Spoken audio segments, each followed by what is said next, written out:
ನೋಡಿ, ಒಬ್ರು ಇಳಿಸಿದ್ರೆ ರೆಬಲ್ ಆಗ್ತಾರೆ, ಇನ್ನೊಬ್ರು ಇಳಿಸಿದ್ರೆ ರೆಬಲ್ ಆಗ್ತಾರೆ. ಇದೆಲ್ಲ ಸಹಜ ನಡೀತದೆ. ಇದೆಲ್ಲ ಊಹಾಪೋಹಗಳು ನಡೀತದೆ.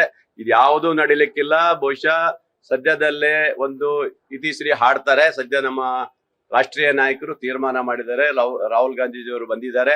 ಬಹುಶಃ ಇವತ್ತು ನಾಳೆಯಲ್ಲಿ ತೀರ್ಮಾನ ಮಾಡಿ ಯಾರು ಇರಬೇಕು ಯಾರು ಇರಬಾರ್ದು ಅನ್ನೋದ ತೀರ್ಮಾನ ಮಾಡ್ತಾರೆ. ನಾನು ಹೇಳ್ತಾ ಇದ್ದೀನಿ, ಈಗಾಗಲೇ ಈ ರಾಜ್ಯದಲ್ಲಿ ಗೊಂದಲ ಸೃಷ್ಟಿ ಆಗಿರ್ತಾ ಇದೆ. ಇದೆಲ್ಲ ಸರಿ ಆಗ್ಬೇಕಾದ್ರೆ ಆದಷ್ಟು ಬೇಗ ಮುಕ್ತಾಯ ಆಗ್ಬೇಕು.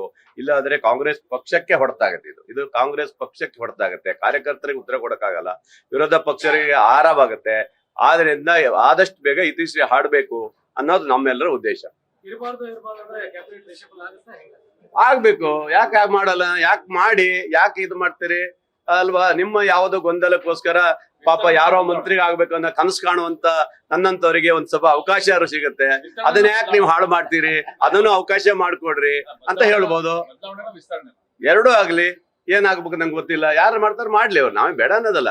ಈಗ ಹೈಕಮಾಂಡ್ ಯಾರು ತೀರ್ಮಾನ ಮಾಡ್ತಾರೆ ನೀವು ತೀರ್ಮಾನ ಮಾಡಿ, ಆದಷ್ಟು ಬೇಗ ಮುಗಿಸಿ.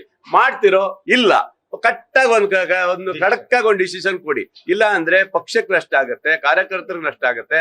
ವಿರೋಧ ಪಕ್ಷದವ್ರು ಬಾಯಿ ಕಳ್ಕೊ ಕೂತಿದ್ದಾರೆ. ಏನಾರು ಒಂದು ಉತ್ತರ ಕೊಡ್ಬೇಕು, ಅವ್ರಿಗೆ ಬೇಕಾಗಿದೆ. ಅದರಿಂದ ಅವ್ರಿಗೆ ಆಹಾರ ಆಗೋದು ಬೇಡ. ಆದಷ್ಟು ಬೇಗ ಹೈಕಮಾಂಡ್ ನಿರ್ಧಾರ ಮಾಡ್ಬೇಕಂತ ನಂದೊಂದು ವಾದ. ಯಾರು ಏನ್ ಲಾಬಿ ಮಾಡ್ಬೇಕು? ಲಾಬಿ ಮಾಡಲ್ಲ, ಆಗೋಗಿದೆ. ಇನ್ನು ಏನ್ ಮಾಡಕ್ಕಾಗಿದೆ? ಎಷ್ಟಂತ ಮಾಡೋದು? ಕೈಕಾಲು ಹಿಡಿದು ಸಾಕಾಗೋಗಿದೆ. ಇನ್ನು ಎಷ್ಟು ಕೈಕಾಲು ಹಿಡಿಯೋದು ನಾನು?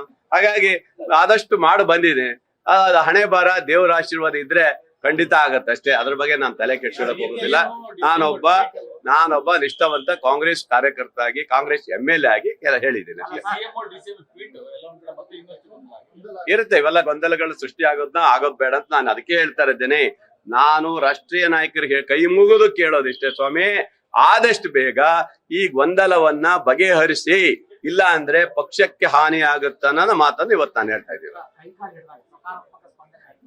ಪಾಪ ಎಲ್ಲರೂ ಒಳ್ಳೆ ರೀತಿಯಲ್ಲಿ ಹೇಳಿದ್ದಾರೆ. ಗೋಪಾಲಕೃಷ್ಣ ನಿಮ್ಗೊಂದು ಅವಕಾಶ ಕೊಡ್ಬೇಕಂತೆಲ್ಲ ಹೇಳಿದ್ದಾರೆ. ಪಾಪ ಅದು ನನ್ನ ಬಗ್ಗೆ ಎಲ್ಲಾ ಮಂತ್ರಿಗಳಿಗೆ ಬಹಳ ಇಷ್ಟ, ನಮ್ಮ ಮುಖ್ಯಮಂತ್ರಿಗಳಿಗೆ ಇಷ್ಟ, ಉಪಮುಖ್ಯಮಂತ್ರಿಗಳಿಗೆ ಇಷ್ಟ, ಎಲ್ಲರಿಗೂ ಇಷ್ಟಪ್ಪ. ಹೇಳ್ಯಾರ. ಆಮೇಲೆ ಏನೋ ನನ್ಗೆ ಗೊತ್ತಿಲ್ಲ, ಒಟ್ಟು ಹೇಳಿದ್ದಾರೆ.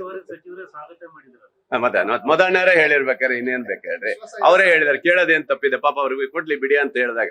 ಹಾಗಾಗಿ ಮನಸ್ಸು ಇಚ್ಛೆ ಬರ್ಬೇಕು. ಅವ್ರಿಗೆ ಎಲ್ಲರಿಗೂ ಮನಸ್ಸು ಇಚ್ಛೆಯಿಂದ ಬಂದ್ರೆ ಮಾತ್ರ ಸಾಧ್ಯ ಆಗತ್ತೆ.